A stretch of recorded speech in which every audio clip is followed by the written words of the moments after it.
Hello welcome once again in Shastri tutorials. तो बेटा आज का जो वीडियो हम लेके आए हैं chapter NPO term 2 class 12 fund based accounting, ठीक है। और इसके मैक्सिमम प्रोबेबिलिटी होती है कि बेटा एग्जाम में इसका क्वेश्चन आता ही है, ठीक है।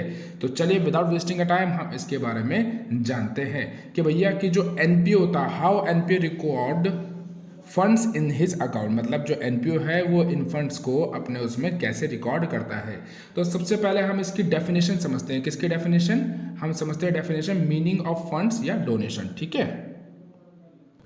चलिए डेफिनेशन क्या कहती है? व्हेन डोनेशन और fund received from donor. Donor कौन होता है? जो हमें डोनेशन देता है। सपोज करिए हमारा कोई एनपीओ है तो कोई हमें डोनेट कर रहा है फंड को, तो वो डोनर कहलाएगा, हम डोनी कहलाएंगे।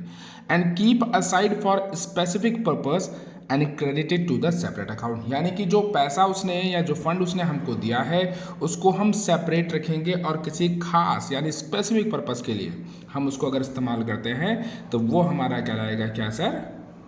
डोनेशन या फंड।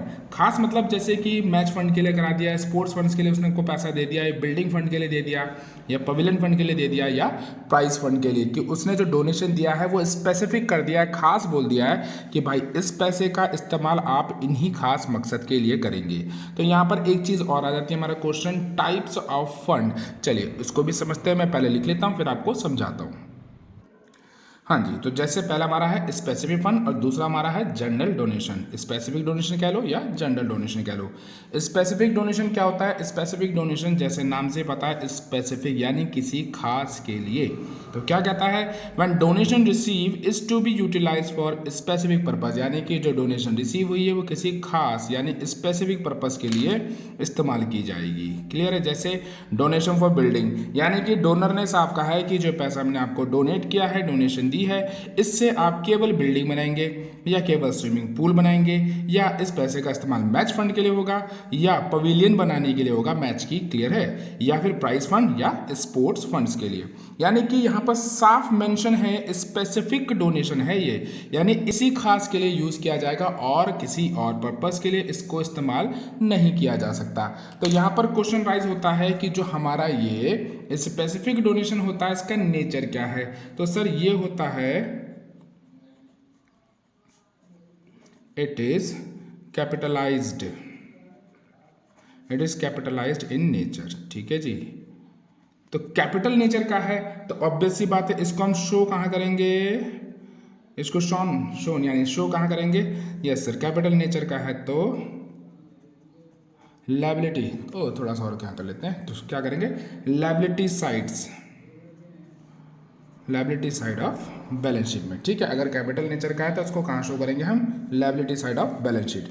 चलिए जी जनरल डोनेशन को समझ लेते हैं। मैं इसके पहले डेफिनेशन लिख लेता हूँ आपके लिए।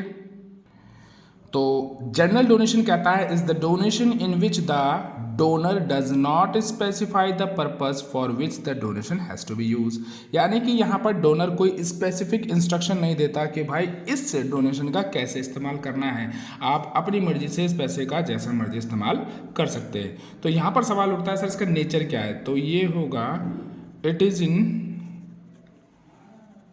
इनकम नेचर या रिवेन्यू कह लीजिए, इनकम कह लीजिए या रिवेन्यू इन नेचर। और रिवेन्यू इन नेचर है तो भाई ये कहाँ शो होगा? सर ये शो हो जाएगा credit side of income and expenditure account. Clear है सर? आई होप आपको यहाँ तक बिल्कुल लेक्चर समझ में आया होगा। चलिए आगे चलते हैं। चलिए अब पढ़ेंगे हम ट्रीटमेंट ऑफ फंड्स या अकाउंटिंग ट्रीटमेंट ऑफ फंड, यानी कि जो फंड का जो ट्रीटमेंट होता है अकाउंटिंग ट्रीटमेंट उसको कैसे करेंगे। देखिए जब भी आपको when you received any fund जब भी आपको कोई फंड रिसीव होगा तो उसको आप सीधा हमेशा कहाँ डालेंगे सर? उसको आप सीधा रिसिप्ट एंड पेमेंट में कहाँ डाल देंगे सर? डेबिट साइड में। क्या लिख के यहाँ लिख देंगे आप? टू फंड्स, ठीक है। अब इनकम एक्सपेंडिचर में हम इसका ट्रीटमेंट कहाँ करेंगे सर? इनकम एक्सपेंडिचर में हम इसका ट्रीटमेंट सर कहीं नहीं करेंगे, ना ही हम एक्सपेंडिचर साइड में करेंगे ना ही हम इनकम साइड में करेंगे। अब सवाल उठता है ऐसा क्यों? क्योंकि सर हम सीधा सा लेकर रीजन लिखेंगे because fund is in capital nature. तो भाई हमने पहले ही बताया था अभी को आगे थोड़ी देर पहले कि भाई जो भी कैपिटल नेचर का होता है इसको हम कहाँ डालते हैं सर, बैलेंस शीट में लायबिलिटी साइड में डालते हैं, ना कि हम उसको रिवेन्यू एक्सपेंडिचर में या उसको कहीं डालेंगे, ठीक है ना, रिवेन्यू एक्सपेंडिचर में नहीं डालेंगे, I mean the income and expenditure में। तो यानी यहाँ से साफ हो गया है कि जो हमारा कैपिटल इन नेचर है तो इसको हम कहाँ दिखाएंगे, liability side of balance sheet. चलिए तो हम इसके फॉर्मेट को भी सीखते हैं कि भैया इसको हम कैपिटल फंड को कैसे कैसे इसके फॉर्मेट के हिसाब से यूज करेंगे। चलिए अब हम बैलेंस शीट में ट्रीटमेंट देखते हैं कि इसकी कैसी होगी। ठीक है, तो ये बैलेंस शीट होगी हमारी। देखो हमने पहले बताया था कि भाई ये जो हमारा फंड होता है ये कैपिटल इन नेचर होता है, तो कैपिटल इन नेचर है तो दैट मीन ये लायबिलिटी साइड में पुट अप होगा। तो सबसे पहला हमारा आता है इसमें ओपनिंग बैलेंस ऑफ फंड। तो आप पूछेंगे सर ये ओपनिंग बैलेंस ऑफ फंड क्या है? Sir opening balance of fund का मतलब है कि भाई जो पिछले साल का आपका मैच फंड के लिए सपोज करो पैसा पड़ा हुआ था पर मैच किसी कारण से हो नहीं पाया, तो वो जो पिछले साल का क्लोजिंग था वो इस साल के लिए क्या हो जाएगा, ओपनिंग हो जाएगा। ठीक है, इस साल के लिए क्या हो गया आपके लिए, ओपनिंग फंड। तो ऑलरेडी आप पे ओपनिंग फंड का पैसा कुछ पड़ा हुआ है, क्लियर है। फिर इनकम फ्रॉम मैच फंड। अब क्या हुआ कि भैया आपको मैच फंड के लिए इनकम हो गई, तो वो इनकम भी आप इसको जोड़ देंगे। डोनेशन फॉर मैच फंड, यानी किसी और ने भी आपको मैच कराने के लिए डोनेशन कर दिया, तो वो डोनेशन भी इसी के अंदर जुड़ेगा। इसका ट्रीटमेंट और कहीं नहीं होगा, इनकम एक्सपेंडिचर में कहीं नहीं होगा, सारा ट्रीटमेंट इसी के अंदर होगा, क्योंकि ये मैच फंड से रिलेटेड सारी इनकम है या सारे एक्सपेंसेस है, तो वो इसी से रिलेट होंगे। फिर आता है interest from match fund. Interest from match fund ये क्या इशू होता है बेटा, देखो इसको मैं समझाता हूँ। सपोज करिए किसी कारण से, सपोज करिए कि भाई आपको मैच फंड का पैसा यहाँ से पहले पिछला भी पड़ा था और भी आ गया और भी आ गया, काफ़ी अच्छा खासा पैसा आपके पास यहाँ तक आ चुका है, पर कोरोना की वजह से मैच तो करवा नहीं सकते आप। तो आपने क्या किया, इस पूरे पैसे को बैंक में जमा कर दिया, और बैंक से आपको क्या मिलेगा, इसका इंटरेस्ट। अब यहाँ पर सवाल ये उठता है कि जो इंटरेस्ट मिलेगा क्या वो कंपनी यानी एमपीओ अपने लिए यूज करेगी? नहीं सर, वो जो पैसा इंटरेस्ट से आएगा उस पैसे का, वो पैसा भी इसी मैच फंड में जोड़ा जाएगा। अब आप पूछेंगे सर ऐसा क्यों, वो तो इन्वेस्टर ने यानी कि जो एनपीओ है उसने इन्वेस्ट कर दिया था, वो पैसा उसको चाहिए था। देखो बेटा अगर ऐसा होगा ना कि आप मैच फंड का पैसा या किसी भी फंड का पैसा बैंक में जमा करते हैं और ब्याज कमाते हैं, तो बेटा आप तो जिंदगी में कभी मैच कराओगे ही नहीं ना। आपको तो लालच बन जाएगा कि यार मैच कराने की जरूरत नहीं है, ब्याज ही खाते रहेंगे। तो ये रूल है एनपीओ का कि जो एनपीओ का जो फंड है उसके पैसे से आप जो इंटरेस्ट कमाओगे वो भी इसी में काउंट होगा, आप 1 रुपया भी यूज नहीं कर सकते हो। तो आई होप ये सारे पॉइंट आपको क्लियर है। फिर लास्ट में आता है जब आप मैच कराएंगे तो सर उससे रिलेटेड कई खर्चे होंगे, जैसे मैच की साफ सफाई हो गया, ग्राउंड की साफ सफाई हो गया, फूडिंग हो गया, लॉजिंग हो गया, भाई ये सारी चीज़ें जो खर्चे होंगे वो भी इसी से एक्सपेंस को लेस किया जाएगा, इसी सारे फंड से। ठीक है, तो आई होप आपको ये समझ में आया होगा। चलिए अब देखिए सवाल ये उठता है, अगर ये जो आंसर आएगा लास्ट में ये क्या होता है, बैलेंसेस ऑफ फंड। इसको क्या बोलते हैं हम, बैलेंस ऑफ फंड। सपोज करिए ये आंसर हमारा कैसे आ गया, ये आंसर हमारा आ गया नेगेटिव। नेगेटिव होगा तब क्या करेंगे इसको हम, तो सर अगर ये नेगेटिव आ जाता है तो इसको हम क्या करेंगे, इसको हम कहाँ लिखेंगे ये सर, चलो मैं लिख देता हूं, इफ दिस फिगर दिखाई दे रहा है, थोड़ा सा ऊपर कर लेते हैं, हाँ, if this figure comes negative then it is to be debited to the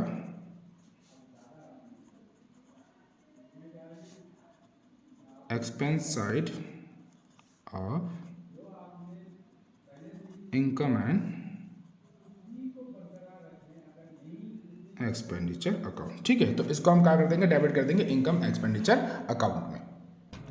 चलिए आई होप ये आपको पूरा समझ में आया होगा। चलिए इसी से रिलेटेड कुछ मैं नोट्स लिखवा देता हूं आपको खास, ताकि आपको इसके लिए और ज़्यादा हेल्प मिल सके। ठीक है, चलिए मैं लिख देता हूं फिर समझाता हूं। चलिए समझते हैं। तो नोट नंबर 1 क्या कहता है, all the income related to the fund are added to the funds. ठीक है, यानी कि जितनी भी हमारी इनकम होंगी रिलेटेड टू द फंड उनको क्या किया जाएगा, ऐड करेंगे, जैसे हमने यहाँ पर किया था। ठीक है ना, मैं आपको दिखाता हूँ, देखिए ना, ऐड किया हमने इनकम को, डोनेशन भी हमारी इनकम है तो उन दोनों को हमने क्या कर दिया, ऐड कर दिया। ठीक है बच्चे, चलिए सेकंड पॉइंट पढ़ते हैं। सेकंड पॉइंट क्या कहता है, all the expenses are related to the fund related to B fund या related to the fund deducted from the fund. ठीक है, जैसे हमने यहाँ पर किया था डिडक्ट, ठीक है ना, एक्सपेंसेस को, expenses related to the match fund, तो हमने क्या कर दिया, डिडक्ट कर दिया। थर्ड पॉइंट पकड़ते हैं सर। थर्ड पॉइंट क्या कहता है, इफ फंड आर इन्वेस्टेड, यानी कि हमने फंड को क्या कर दिया, इन्वेस्ट कर दिया, तो बेटा उसको हम कहाँ शो करेंगे, एसेट साइड में ऑफ बैलेंस शीट के। तो यहां पर क्या लिख देंगे हम, एसेट साइड में इन्वेस्टेड इन मैच फंड, ठीक है जी, यहाँ अमाउंट आ जाएगी। क्लियर है। तो हम जब किसी फंड को इन्वेस्ट करते हैं तो हम उसको क्या लिख देते हैं, एसेट साइड में, बैलेंस शीट के एसेट साइड में उसके नाम से, यानी invested in match fund. Clear है, क्योंकि एक एसेट जनरेट हो जाती है। फोर्थ क्या कहता है, if there is no fund, यानी कि कोई फंड नहीं आया आपके पास, तो जितनी भी इनकम होंगी और एक्सपेंसेस होंगे उन्हें हम कहाँ शो कर देंगे बेटा, इनकम एक्सपेंडिचर अकाउंट में। बड़ा सिंपल है, क्योंकि स्पेसिफिक फंड नहीं है, तो स्पेसिफिक फंड नहीं है तो वो कहाँ जाएगा, हमारा इनकम एंड एक्सपेंडिचर अकाउंट में जाएगा। अगर स्पेसिफिक फंड होता तो बच्चे उसको कहाँ लिखते हैं हम, बैलेंस शीट में लायबिलिटी साइड में पर्टिकुलर हेड के अंदर। पांचवा पॉइंट बड़ा अच्छा है, इंपॉर्टेंट है, interest are added to the fund on accrual basis. Accrual basis के बारे में मैं पहले भी समझा चुका हूं, मैं फिर बताता हूं। सपोज करिए हमने जो था वो 5 लाख का था मैच फंड, और उसका 10% हमको इंटरेस्ट मिलना था। तो 10% मिलना था सर, कितना, 5 लाख का 50,000, पर हमें रिसीव्ड हुआ है केवल 30, तो हम शो कितना करेंगे बेटा, पूरा 50 करेंगे, और 20,000 को हम क्या बता देंगे, आउटस्टैंडिंग इनकम। ठीक है, तो एक्रूअल बेसिस का मतलब वो होता है जो मिला है एक्चुअल और जो आउटस्टैंडिंग है, यानी एक्चुअल प्लस आउटस्टैंडिंग दोनों को जोड़ के लिखते हैं, इसको बोलते हैं हम एक्रूअल बेसिस। ठीक है, पेंडिंग कुछ नहीं छोड़ेंगे, हमें जो टोटल है यानी कि 5 लाख का 10% 50,000 मिलना चाहिए, मिला 30 है, तो हम क्या करेंगे, एक्चुअल यानी कि 30,000 और आउटस्टैंडिंग 20,000, तो टोटल 50,000 लिखेंगे हम, तो इसी को बोलते हैं हम एक्रूअल बेसिस। आई होप आपको यहाँ तक क्लियर होगा। चलिए सर, अब जो टॉपिक है हमारा सर वो है टाइप्स ऑफ फंड। तो बेसिकली जो टाइप्स ऑफ फंड होते हैं बेटा, हमारे 2 तरह के फंड्स होते हैं। एक होता है सर हमारा, यस बताएं क्या होगा जब तक मैं लिखता हूँ, यस रिवेन्यू फंड, और दूसरा कहलाता है सर हमारा कैपिटल फंड। ठीक है, आई होप आप इसके बारे में पता होगा, नहीं पता तो कोई दिक्कत नहीं, हम बताते हैं। देखिए पहला है हमारा रिवेन्यू फंड। अब देखो रिवेन्यू फंड और कैपिटल फंड को सेपरेट करने के लिए यानी डिस्टिंग्विश करने के लिए एक सिंपल सी मैं डेफिनेशन देता हूँ। देखिए रिवेन्यू फंड हम उस कैटेगरी को बोलेंगे जब हम किसी फंड का, जैसे हम पे जो एनपीओ में एज ए एनपीओ हमारे पास कोई फंड आता है, उस फंड को यूज करने के बाद या इंकर्ड करने के बाद हम कोई एसेट को जनरेट नहीं करते, हम किसी भी एसेट को जनरेट नहीं कर पाते हैं या जनरेट नहीं होती है, तो उस फंड को हम बोलते हैं रिवेन्यू फंड। जैसे सपोज करो मुझे प्राइस डिस्ट्रीब्यूशन के लिए फंड मिला था, अब प्राइस डिस्ट्रीब्यूशन के लिए मुझे जो फंड मिला था मैंने उसको उसके प्राइस डिस्ट्रीब्यूट कर दिया या उस पर जो खर्चा आया वो कर दिया, सारा एक्सपेंसेस कर दिया। अब इस सारी प्रोसेस में कहीं भी कोई एसेट जनरेट हुई है सर, कोई एसेट जनरेट नहीं हुई है, तो इसको बोलेंगे हम सर क्या, इसको बोलेंगे हम रिवेन्यू फंड। ठीक है, तो ये इसके एग्जाम्पल है, जैसे प्राइज फंड हो गया, मैच फंड हो गया, टूर्नामेंट फंड हो गया या स्पोर्ट्स फंड हो गया। तो इनको हम जब यूज़ करेंगे इस फंड को, यानी कि जैसे मैं प्राइज फंड के बारे में बताया था, अब जैसे मैच फंड के लिए आपके पास पैसा आया है, आपने मैच के लिए पैसा लगा दिया, जैसे मैच में आपके खर्चे भी आए फूडिंग के, लॉजिंग के या ग्राउंड की सफाई के, ये सारी चीज़ें, या टूर्नामेंट फंड में या स्पोर्ट्स फंड में, तो इससे बेटा कहीं भी हमारा क्या हुआ, कोई भी हमारी एसेट जनरेट नहीं हुई है। चलो मैं एक एग्जाम्पल और देता हूँ उसका। सपोज करिए, एक एग्जांपल ले लेते हैं। सपोज करो आपके पास मैच फंड है, दिखाई दे रहा है, थोड़ा सा ऊपर करते हैं, हाँ। तो सपोज करिए आपके पास मैच फंड आ रखा है ₹2 लाख का, ठीक है, और उस पर मैच के एक्सपेंसेस आ गए सर आप पे 1,20,000 के। ठीक है जी, मैच के एक्सपेंसेस कितने आ गए, 1,20,000 के। तो सर देखो इसकी ट्रीटमेंट कैसे करेंगे, देखिए मैच फंड का पैसा मेरे पास कितना, 2 लाख का। ठीक है, तो इसको हम कहाँ लिख देंगे सर, मैच फंड को। मैच फंड हमारा कैपिटल नेचर का है और लायबिलिटी साइड में आएगा, तो यहाँ लिख देंगे हम इसको सर मैच फंड, कितना, 2 लाख रुपए। मैच कराने में खर्चा कितना है, 1,20,000 का, तो यहाँ पर क्या लिख देंगे हम, लेस मैच एक्सपेंसेस 1,20,000, तो मेरे पास कितना बचा सर, यानी अभी भी मेरे पास मैच फंड का 80,000 रुपये बचा हुआ है। आई होप आपको क्लियर हो रहा है एकदम से। अब यहाँ पर देखो हमने मैच फंड का पैसा 2 लाख था, उस पर खर्चा हुआ 1,20,000 का। क्या इस पूरी प्रोसेस में, इस पूरे एक्सपेंसेस में या पूरी प्रतिक्रिया में कहीं पे भी कोई एसेट जनरेट हुई है? बेटा नहीं हुई है। ये जो 80,000 है ये तो मेरा मैच फंड का ही पैसा है, क्लोजिंग बैलेंस हो गया। नेक्स्ट ईयर के लिए मेरा ओपनिंग बैलेंस हो जाएगा मैच फंड का, पर एसेट कोई भी जनरेट नहीं हुई है यहाँ पर। चलिए, तो अब पकड़ते हैं सर हम कैपिटल फंड। तो कैपिटल फंड क्या होता है सर? जैसे कि बिल्डिंग फंड, यानी बिल्डिंग बनाने के लिए फंड दे दिया या पवेलियन बनाने के लिए फंड दे दिया। तो यहाँ पर क्या हो रहा है, बिल्डिंग बनाने के लिए फंड दिया है तो उस फंड का इस्तेमाल हम बिल्डिंग बनाने के लिए कर रहे हैं या उस फंड का इस्तेमाल हम पवेलियन बनाने के लिए कर रहे हैं। तो यानी वो पैसा खर्चा तो हो रहा है, पर बेटा बिल्डिंग जब बनेगी तो वो एक एसेट भी तो जनरेट होगी। समझ में आ रहा है? यानी कि वो फंड से हमारी कोई एसेट जनरेट हो रही है। चलिए एक एग्जांपल लेके चलते हैं, तब आपको बेहतर समझ में आएगा। तो चलिए सर देखिए, कैपिटल फंड हमने बताया कि भाई बिल्डिंग फंड और पवेलियन फंड होता है, ठीक है। तो हमने एग्जांपल लेके देखा है, ये हो गया हमारा example. Capital fund opening balance, यानी कैपिटल का ओपनिंग बैलेंस हमें कितना दे रखा बेटा? 2 लाख रुपए। हमें जो बिल्डिंग के लिए डोनेशन मिला है, डोनेशन फॉर बिल्डिंग फंड कितना मिला? 1 लाख। तो इसको कहाँ दिखाएंगे बेटा हम? लायबिलिटी साइड में। एक्सपेंसेस हो रखा है बिल्डिंग में टिल डेट, टिल डेट का मतलब बैलेंस शीट बनने तक का। तो यानी कि ये मेरा क्या होगा? खर्चा। एक्सपेंस हमारा क्या हो जाता है? इसी से लेस हो जाएगा। चलिए इसको बैलेंस शीट में ट्रीट करके देखते हैं। तो ये हमारी बैलेंस शीट हो जाएगी। तो इसको हम कैसे ट्रीट करेंगे सर? इसको हम लिखेंगे यहाँ पर donation for building, donation for building कितना था? तो डोनेशन फॉर बिल्डिंग था बेटा मेरा 1 लाख का, और इस पे एक्सपेंस हो गया तो लेस कर देंगे एक्सपेंस। ठीक है जी। तो एक्सपेंस कितना हुआ? 80,000। मेरे पास कितना बचा बेटा? 20,000 बच गया। ठीक है, ये मेरे पास कितना बचा? 20,000। अच्छा, आप मुझे ये बताइए कि जो मैंने डोनेशन फॉर बिल्डिंग 1 लाख था उसमें मैंने 80,000 रुपये खर्च कर दिए, एक्सपेंस फॉर बिल्डिंग, ठीक है ना। तो यानी कि मैंने 1 लाख में से 80,000 की बिल्डिंग बना दी है। अब वो जो बिल्डिंग बनी है वो आधी अधूरी बिल्डिंग बनी है। क्लियर है? पूरी तो बनी नहीं है क्योंकि मैंने उसमें केवल 80,000 रुपये लगा रखा है, तो वो आधी अधूरी बनी है। तो ये क्या आधी अधूरी हमारी वर्क इन प्रोग्रेस नहीं कहलाएगी? वर्क इन प्रोग्रेस मतलब कि हमने 1 लाख के बिल्डिंग फंड में से 80,000 का इन्वेस्टमेंट यानी कि 80,000 का पैसा लगा दिया है, और जो पैसा लगाया उसमें से एक आधी अधूरी बिल्डिंग मुझे प्राप्त हुई है यानी मिली है, वो मेरे लिए क्या हो जाएगी? एसेट। तो मैं उसको यहाँ लिखूंगा वर्क इन प्रोग्रेस। ठीक है, वर्क इन प्रोग्रेस बिल्डिंग कितने की बेटा? वो 80,000 की। क्लियर है? अच्छा जी, तो यहाँ तक हमारा कॉन्सेप्ट एकदम क्लियर। अच्छा बेटा, कहानी यहीं खत्म नहीं होती है हमारी, कहानी थोड़ी और आगे बढ़ती है। अब देखिए हमारे पास ओपनिंग बैलेंस भी दे रखा था, ओपनिंग बैलेंस कैपिटल का, opening balance of capital fund कितना दे रखा था बेटा? एक बार चेक कर लेते हैं हम। यस, तो 2 लाख दे रखा। तो हम तो यहाँ पर क्या लिखेंगे बेटा? Opening capital fund. ठीक है, ओपनिंग कैपिटल फंड कितना था? 2 लाख का। अब देखिए जो ये आधी अधूरी बिल्डिंग यानी वर्क इन प्रोग्रेस बिल्डिंग बनी है, ये मेरी कैपिटल को इंक्रीज करेगा, ऑब्वियस सी बात है। तो इसको हम क्या करेंगे? इस 80,000 को हम ओपनिंग कैपिटल में ऐड ऑन कर देंगे। यहाँ पर लिख देंगे हम add work in progress building. तो यानी टोटल मेरे पे कितना हो गया अब कैपिटल? 2,80,000 का। क्लियर है? तो आई होप आपको यहाँ तक अच्छे से समझ में आया होगा। और यही है इसका डेफिनेशन, देखो ना, क्योंकि देखो हमने जो बिल्डिंग का डोनेशन का पैसा इस्तेमाल किया उससे हमारे पास क्या हुई? एक एसेट जनरेट हो गई, इसीलिए ये क्या कहलाता है? हमारा कैपिटल फंड कहलाता है। और रेवेन्यू फंड में क्या होता है? हमारा केवल एक्सपेंस अकर्ड होता है, इंकर्ड होता है, उससे कोई कैपिटल हमारी जनरेट नहीं होती है, तो कोई एसेट जनरेट नहीं होती है, इसलिए उसको हम क्या बोलते हैं? उसको बोलते हैं हम रेवेन्यू फंड। चलिए, मन में एक छोटा सा क्वेश्चन आया तो उसको भी थोड़ा सा क्लियर कर लेते हैं, आपके लिए काफ़ी हेल्पफुल होगा। सपोज करो क्वेश्चन में हमें दे रखा है मैच फंड दे रखा है 60,000 का, मैच एक्सपेंसिव दे रखे हैं 20,000 के, और प्राइस डिस्ट्रीब्यूटेड दे रखा है 10,000 का। ठीक है, यानी मैच फंड है तो बेटा ऑब्वियस सी बात है ये मेरी लायबिलिटी है, मैच एक्सपेंस है तो ये मैच एक्सपेंस इससे हम क्या कर देंगे? लेस कर देंगे। चलो लिखते हैं इसको।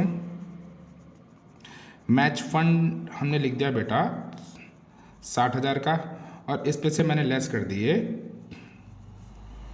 मैच एक्सपेंस कितने?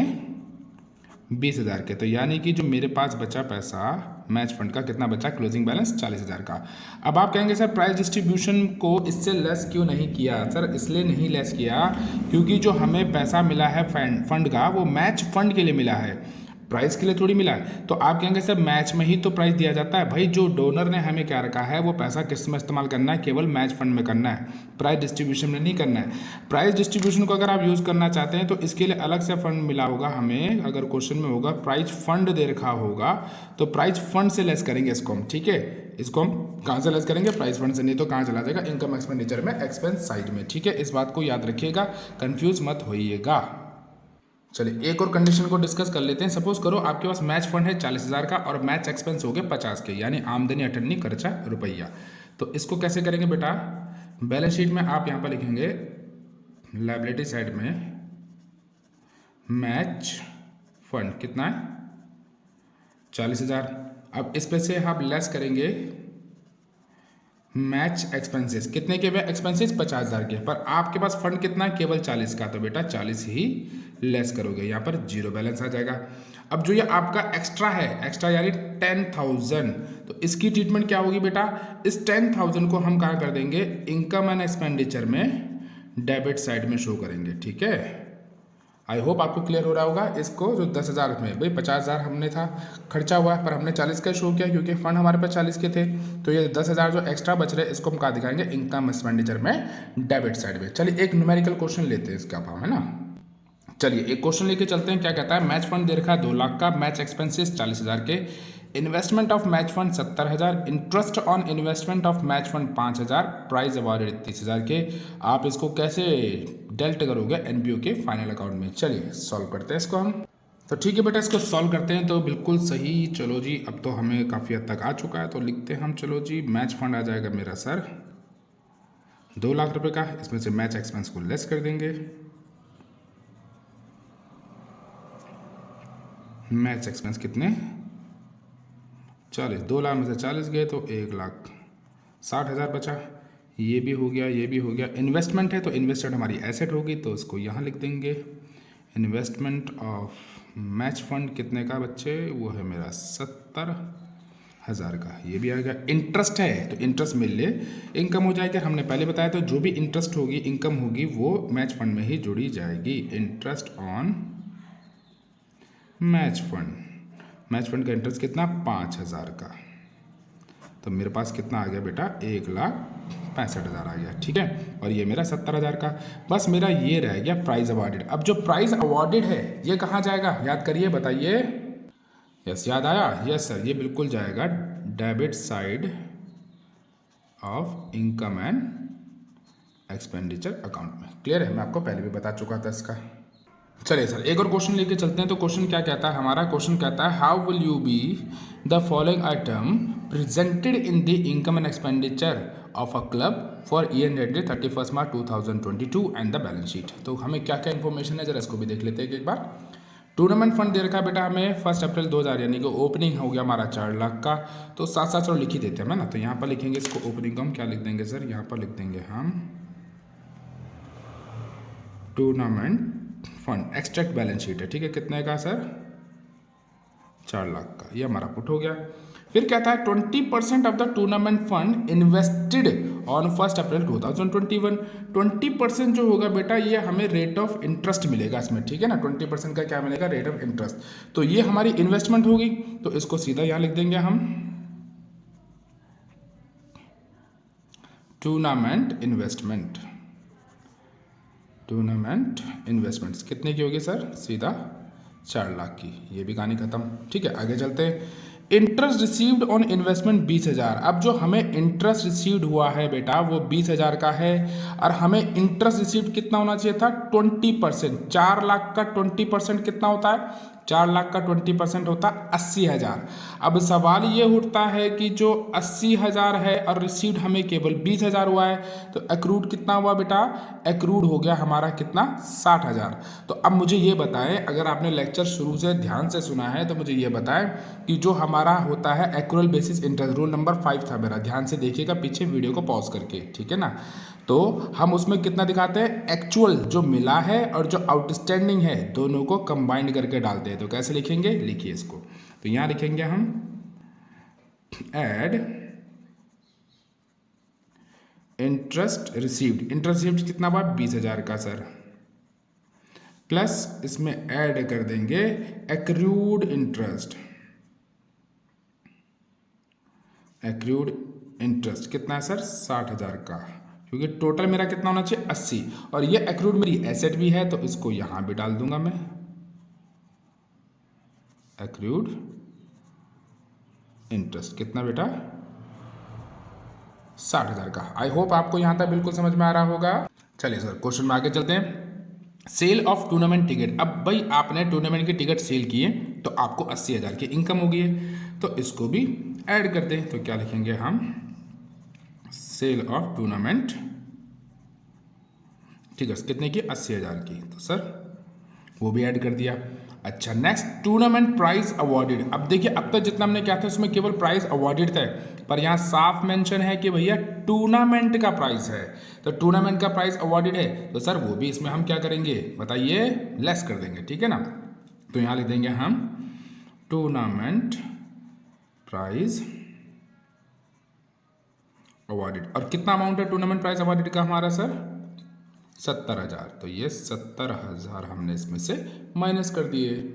अच्छा जी, अब हमारा क्या रह गया? हमने सारा कुछ लिख दिया मेरे ख्याल से बस अब ये रह गया एक, है ना। तो इसको भी कर देता है। हम ये क्या कह रहा है? Further donation. फर्दर डोनेशन हमारे लिए इनकम है, तो इसको हम ऐड ही कर देंगे। किसकी? टूर्नामेंट की है, तो फर्दर टूर्नामेंट फंड कितने का बेटा? 3 लाख का। तो ये इसमें ऐड कर देते हैं। चलिए फटाफट इसको सॉल्व करके बताइए कितना आ रहा है। तो सर इसको सॉल्व करके आ रहा है मेरे पास 7,90,000, यानी कि 7,90,000 का मुझे टूर्नामेंट फंड कराना पड़ेगा। तो आई होप आपको सारे कॉन्सेप्ट अच्छे से समझ में आए होंगे। मेरी हम्बल रिक्वेस्ट है कि इस वीडियो को एक बार दोबारा ध्यान से देखिएगा, क्योंकि कॉन्सेप्ट काफ़ी इंपॉर्टेंट है, काफ़ी बढ़िया है। क्योंकि इस तरह का क्वेश्चन एग्जाम में आना ही आना है। मैं नहीं चाहता कि आपकी हल्की सी लापरवाही से आपका क्वेश्चन जाए, ठीक है ना। तो चलिए ठीक है, अब आपको आके क्या करना है, इस वीडियो को जितना हो सकता है मैक्सिमम को शेयर करें, ठीक है, और लाइक करें। Thank you, till then take care, good bye.